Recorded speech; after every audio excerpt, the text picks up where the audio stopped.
You're listening to episode 48 of the Confident Rider podcast with Jane Pike.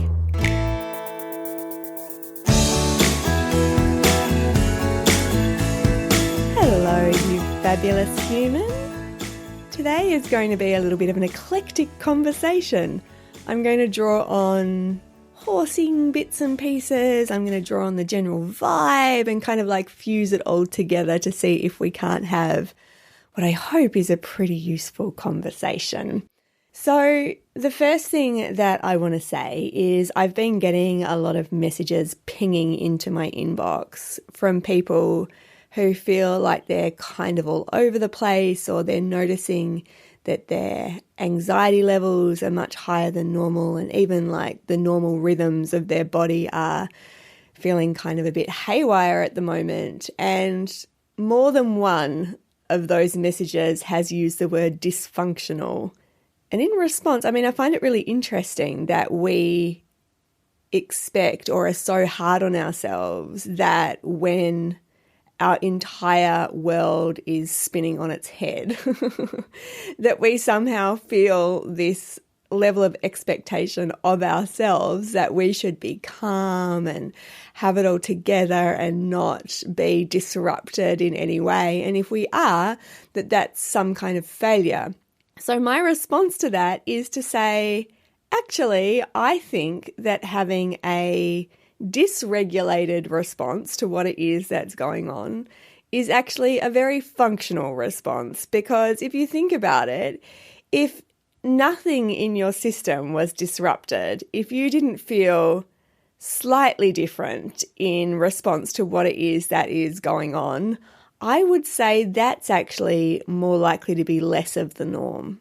So please be kind to yourself, because we are all experiencing upsets on so many different levels, and it is not a reflection of your strength of character or your ability to manage yourself if you are feeling anything less than awesome. It's also really important to recognize that we aren't going to feel calm all of the time, that calm isn't the baseline. We want to be able to establish a feeling of safety and security in our nervous system and to have a balanced nervous system, absolutely. And being able to implement practices of calm and relaxation are a huge part of that, don't get me wrong. However, we are not designed to be calm all the time. We need to be activated as well. We need to be energized as well. And I think that making sure we are taking care of those needs, those activated needs, is just as important as making sure that we are being able to rest as necessary. There's also a lot of conversation around about, taking this time to rest and recuperate and all of those sorts of things. And yes, that's wonderful and lovely. However, it's one thing to be told to rest at the end of an incredibly stressful period, or when there is a life situation like pregnancy or giving birth or something like that, where rest is really recommended in that next phase. However, we're in a pandemic, and the requirements of our nervous system, if we just think of ourselves as organisms for a minute, the requirements of our nervous system mean that we need to meet the energy where it's at. And we're not always going to feel restful. There are certain triggers that are sending us into flight responses or fight responses at the moment, which are sympathetic nervous system activations that need to be honoured and seen through. And the freeze response, which is a parasympathetic response, is something that we also need to pay attention to. So just as human beings, we have a tendency, a predisposition towards more flight, more fight, or more freeze. And this manifests in our body in different ways. But in situations like we're finding ourselves in now, in situations of crisis, we tend to, those tendencies are magnified. So just like I talked about last week, saying that your baseline, like whatever your baseline is coming into any situation, if you have an anxious tendency, if you have a angry tendency, you know, whatever your tendency is, whatever your default modus operandi is, that will be magnified at the moment. And alongside of that is the tendency for us to go into more freeze or more flight, or to feel that more in our bodies. So we're going to talk about that over the course of our time together now, and we are going to loop it back to our horses because I find this to be such a fascinating discussion, and actually something I'm working on at the moment, which is kind of like blown my little brain and caused me to reconfigure or be in the process of reconfiguring a pathway in Joyride that has to do with trauma. So the first thing, well, actually it's not the first thing because we've just had a big conversation right now, haven't we? Anyway, the next thing is to really understand that as human beings, as mammals, we require other bodies. We are not designed to be in isolation. We cultivate a sense of safety through our social interaction. And when we aren't getting that interaction, our nervous system can stay on varying levels of high alert. What I want you to understand from this is that it is important, as often as you are able, for you to see other faces and for you to be able to cultivate, however imperfectly, that kind of connection right now in order that you are registering that type of safety within your nervous system. So if we think about the levels of communication that are available to us right now, we have texting, we have video, we have phone calls. Those are really the main three. We have letter writing maybe, but the postal services are mainly affected. And obviously that's not an instant feedback loop that's established through letter writing. But I would say that texting is perhaps the lowest option, that phoning is the next preferential option. Is that the right way of saying it? Is the next best option. And video call is absolutely the most preferred option right now, simply because unconsciously, or to our subconscious and to our nervous system, we need to look at other faces. So a lot of our communication, a lot of our subliminal programming relies on reading other faces, seeing other faces, being able to derive our sense of safety from the muscle movements, from the way that we raise or lower our eyebrows. And these are all mechanisms that are intrinsically programmed in us from very, very small babies. You know, the way that we look at babies and we kind of raise our eyebrows and we talk in very animated ways, that is programming this community a response, this kind of emotional response in our nervous system that takes us out of the very, brainstem practices and establishes this sense of safety through communion. So if you are very isolated right now, or if you have limited contact with other people, or you know someone that is in that position, I would really encourage you to establish some kind of routine between yourselves where you're either FaceTiming or you're jumping on a Zoom call or you're doing something which allows you to see another person's face. It's really necessary and it is an important part of our mental health.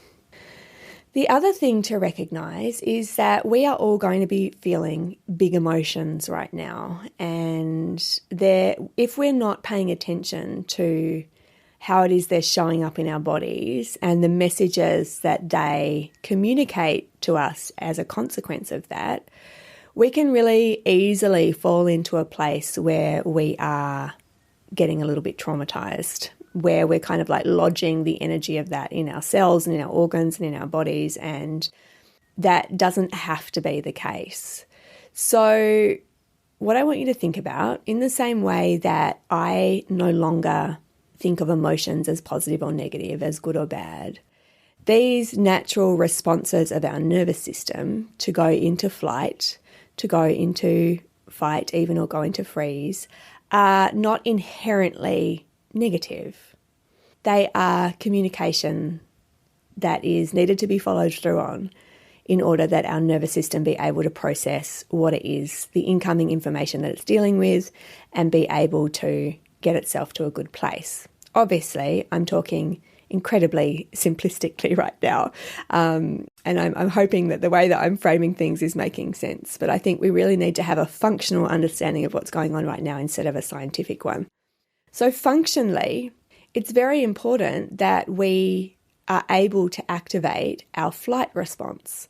And especially if that's your default way of going about things, the way that you might process anxiety or the way that you might process that kind of feeling of needing to get moving in normal circumstances might be to get out there with your horse, or it might be to go for a walk.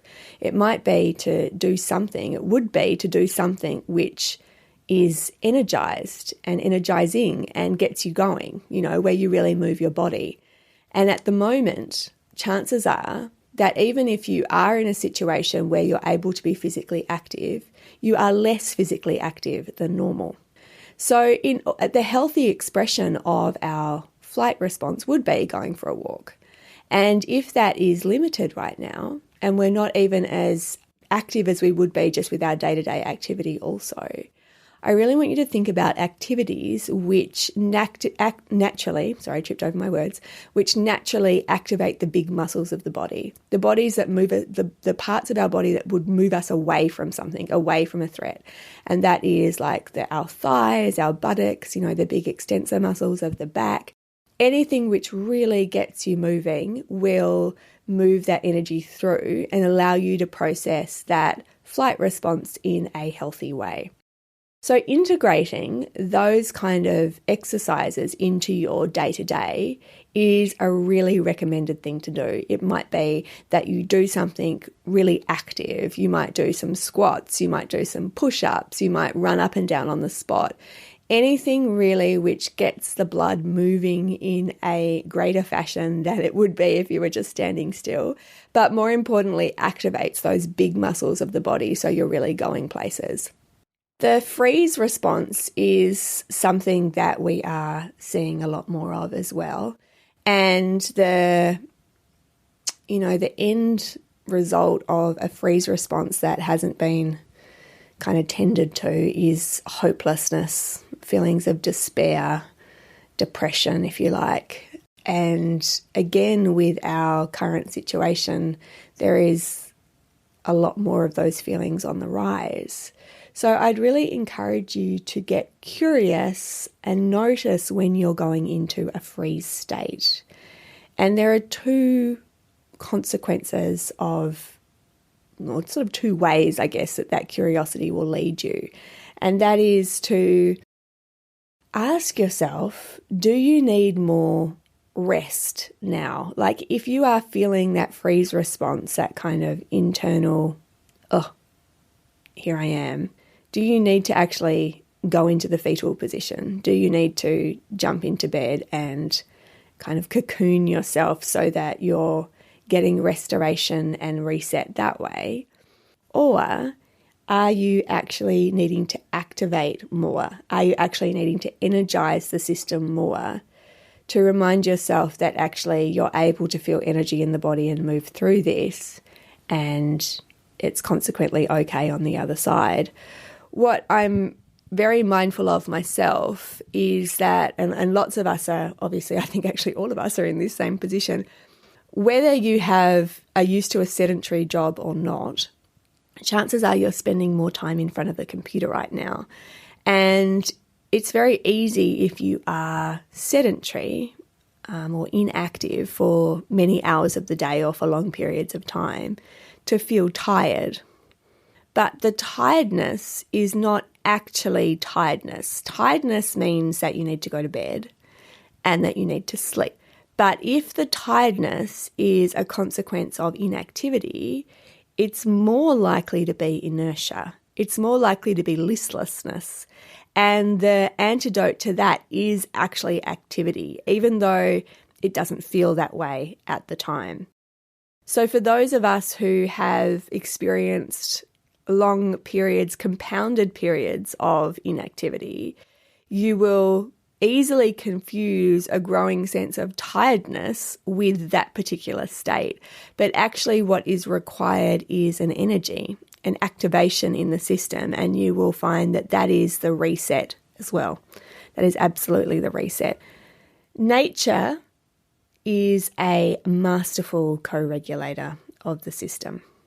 Anytime you're able to get into nature in whatever variable that is available to you. So if you only have a window to look out of right now or a veranda or a deck to sit on, go and sit and look up at the sky or do whatever you can to get in amongst nature, even if it's obviously in a very safe way, standing outside your building or standing in your yard, or lying on the grass or putting your feet on the ground with bare feet. Do whatever you can to actually get in touch with nature, because we are part of nature. We require other bodies and we require nature. And those two things are essential to our health and happiness. And so, I personally think this is why our horses are such a beautiful regulatory system for us in terms of like our nervous system requirements also. And that's a whole other conversation. But really just seeking that out for yourself in however imperfectly that you can snatch those moments to really restore yourself. So playing with these ideas, playing with this kind of understanding of how our nervous system functions, making sure that we're seeking out what it is that we need, making sure that we're really limiting our consumption of outside media especially. So for me, I think I mentioned this in the last episode, but I'm pretty strict on myself about what media I'm consuming right now, because it has a direct effect on how I feel, and it takes me to a non-constructive place. It takes me to a really non-useful place. So be careful with yourself, be in charge of yourself in terms of what it is that you're consuming and that incoming information that's coming in, because it's really, really important. A brief synopsis then of what it is that we've just covered. In the first instance, please make sure that you are in communication with another human being in the best way possible right now, which is via video. If that's not possible, please be talking on the phone rather than texting, just because we need that sensory input. Obviously, seeing a face is the best use of that if you are able, but I realise some people are, that's not possible. So always just choosing the best option that is possible for you at the time. Making sure that you're moving your body or resting your body as and when is needed. It is not a failure on your part if you're feeling activated right now. That is a very natural response of your nervous system in accordance with everything that is going on. Even hearing triggers like alarms or different sounds in our environment, they have an effect on us systemically. So we need ways of finding that regulation within us. We need ways of absolutely restoring calm and a sense of safety to our nervous system, but that doesn't always mean a sedentary, restful activity. That can sometimes mean getting involved in an activating activity, which is really engaging those big muscles of the body, which is really allowing us to move through that flight response in a healthy and honouring way and meeting the energy where it's at. So think about what energy is presenting when you feel a particular emotion, and then meet that energy by actually utilizing some kind of physical movement, utilizing your breath, re-embodying yourself, so not getting all caught up in your head, but doing something which requires you to drop back down into yourself and actually move through that emotion in a healthy way. Really important. Tears as well. If you're crying a lot right now, that is a very healthy way of processing emotion. Don't be afraid of that. A lot of our unconscious responses to nervous system dysregulation and attempts to bring it back to regulation involve activities isn't the right word, involve our body doing things which feel like they're outside of our conscious control. And we're very afraid of that, like shaking, for instance. If you have a shock, and you'll see this in animals, so For instance, if a bird hits your window, if they fly into the window and they haven't registered that the glass is the glass and they fall down, you'll notice, left to their own devices, they shake quite wildly. And I used to be afraid of that shaking. Like I used to try to rescue them or, put them in a little box next to the fire. And what I've since recognized is that shaking is a very necessary part of their nervous system, processing the shock and moving back to a regulated place. So when we experience that, or if we see that in someone else, someone in shock, shaking or doing something which appears to be out of their conscious control, it's very destabilizing for us. It feels very scary. And we do whatever we can to stop that. But actually what we're doing is hindering the process, hindering the normal process of our nervous system to come back to a balanced place. And as a consequence, we either shut that down and create ongoing experiences that don't need to be had as a result of that sort of traumatic episode, or we definitely prolong the healing process and the ability of the nervous system to find balance again. So really, really important. What I found really interesting is that I think that a lot of us have difficulty with this just in the day-to-day. And it's something that I observed really acutely at the clinics I was teaching in Australia, but it wasn't specific to the clinics. This is something that's been kind of on my mind for a while. And that is how we are physically stuck in a very limited range in terms of our bodily expression. A lot of what I was working with at the clinics was getting people to work with their physical energy and their intention. And the effect that this had on their horses was really mind-blowing. Like, we all know that obviously that has an effect on our horses, how it is we're presenting, what our energetic range is, how it is we're utilizing our intention and projecting that as a consequence. That has a really, that's for me the actual first line of communication. However, when you see it in action, it still blows your mind the difference between having clarity of what it is you're sending out in terms of like what it is your energetic embodiment, the ability to kind of turn the volume up on that and turn it back down, and also how clear you are in the directives and the intention that you have in terms of what it is you're asking your horse to do and what it is you would like to do together. Seeing the juxtaposition between someone who is not coming from a place of clarity and then moving to a place of clarity with that is just, like I say, mind-blowing. But what I've noticed is that, like I said, we have as a general rule, we have a very limited physical range.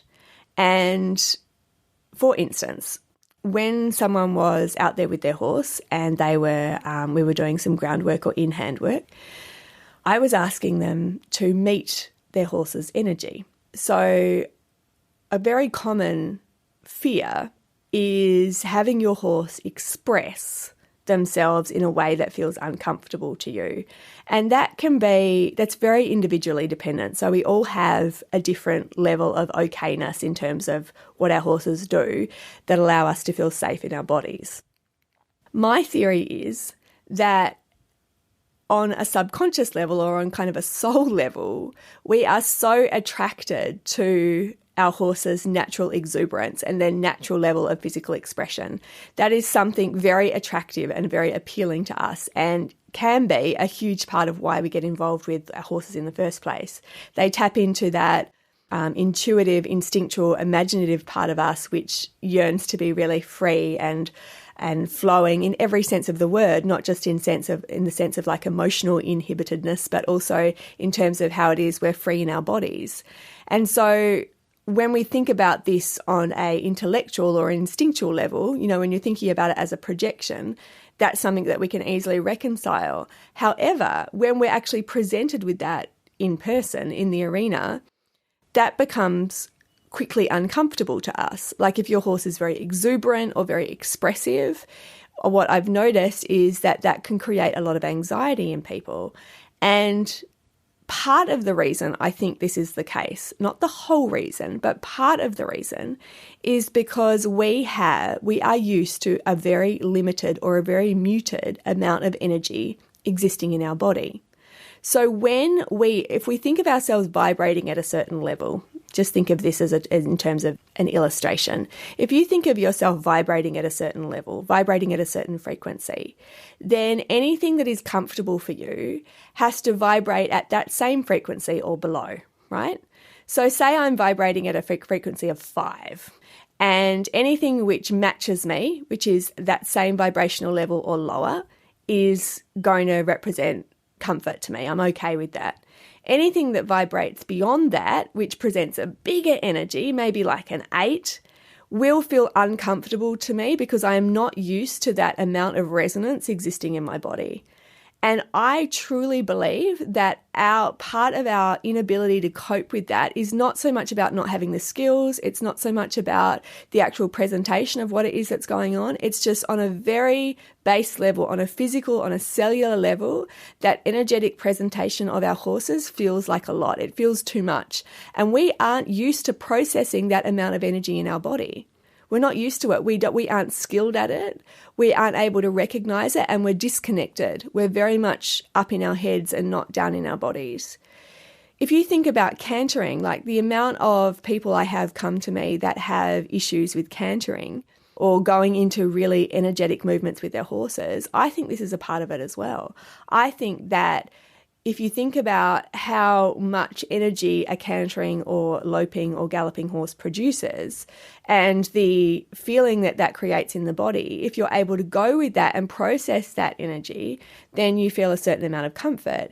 If that energetic resonance is unsafe to you, then you go into freeze. And that's where it feels like you just can't deal to it. Again, for those of you out there going, well, I think that's a bit much, Jane.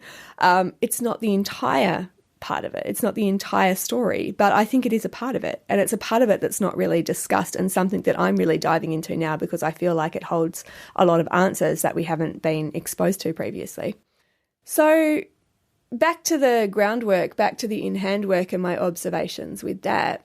I work a lot with scoring, and what I mean by scoring is many times our language is quite ambiguous when we are involved in an activity. Like if I say, okay, well, how is your horse's walk now? A typical response would be, oh, it's okay or it's good, which gives you very little reference material to draw on. What is good? Like, what does that look like? What is the impulsion? Where are we going? Like, what is that actually doing right now? And how am I able to replicate that should I wish to?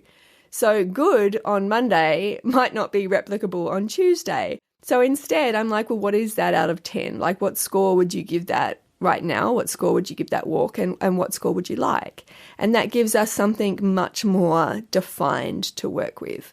In ourselves, I will say, okay, so I'm out there, I'm watching someone work with their horse, and I can see that their horse's level of energetic investment is more than what the person is meeting them at. So there's a shutdown, there's a freeze happening. Although we're in motion, there is a freeze happening in the body of the person, not wanting the horse to express themselves beyond what it is that that person is comfortable with. So as we're walking around, I'm like, okay, let's make it bigger. And I talk them through the process of making the energy bigger. And it's at this point that the stuckness becomes super obvious. It's at this point that you see that even though you're actually articulating and guiding someone through a process, for a really long period of time, they will stay in the same range that they're used to. They'll walk at the same speed. They'll hold their body in the same way. Their energy will stay the same, even though they are saying to you that they're making it bigger. They're not. They're stuck in that place. So my question to you, and I guess my challenge, for want of a better word, to you, is just to be observant of yourself right now, to be observant of your own energetic projection, the range that is comfortable for you. Are you comfortable making yourself bigger? Are you comfortable making yourself smaller? Are you able to, move up and down that scale with relative ease? Because that's what we need to be able to do with our horses. And we need to be able to receive the energetic offering that they are giving us and be able to match it in order to create harmony. And I really think that's something that we aren't skilled at or used to, and that a lot of us are stuck in either these freeze responses on some level or these flight responses where our bodies are just not used to resetting or haven't been given the opportunity to reset. Fascinating. I think it's fascinating, and I hope that made sense to you. Because, again, the same kind of thing as last week, like there are lots of things you can practice now, even if you're away from your horse, that absolutely matter when you show up together.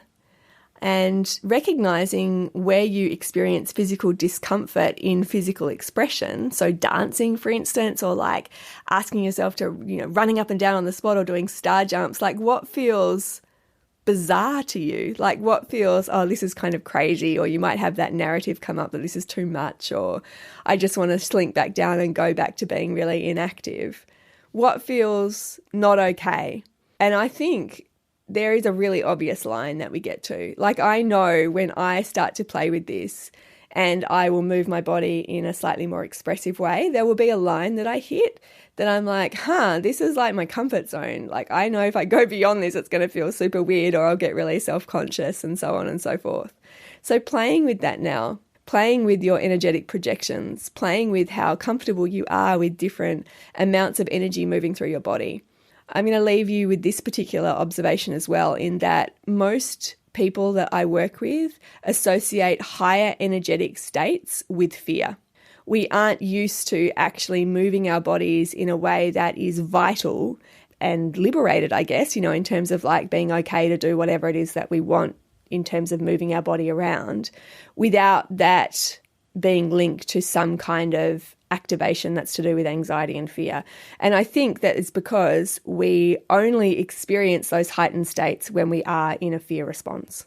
So it makes sense then that if you're out there in the arena or you're riding your horse, wherever it is, and that activation, that energetic activation occurs in your body, that your immediate predisposition is to go to fear. Your immediate place that you go to is to do with anxiety and fear. So play with it. See what happens. I'm so into this right now. I'm redoing a whole lot of stuff in my membership program because I'm like, I get it in a whole new way that I didn't get 12 months ago. And I'm excited to kind of present material to that effect that will hopefully allow other people to get it as well. So look after you. It's a big time. Please be kind to yourself. It's perfectly natural that you might feel out of whack, and help is at hand if you need it. I'm absolutely here if you have any questions or if there's anything I can do. And Joyride is there. We are doing some really cool stuff right now. So if you want to be a part of that, come join my membership program, confidentrider.online/joyride. I just added a whole new pathway in there, which I'm drip feeding content into as I speak, called This Is Life. And that's to do with what's going on right now. There's stuff for waking up in the middle of the night. There's things for dealing with anger. There's extra stuff for dealing with anxiety. There's stuff for being able to bring yourself back to a place of safety when you feel yourself go otherwise. Yeah, so that's there, guys. Don't hold back if you need it. Much love to everyone out there. I am with you all, and I'm really looking forward to hanging out again in the next episode. So stay safe and look after you.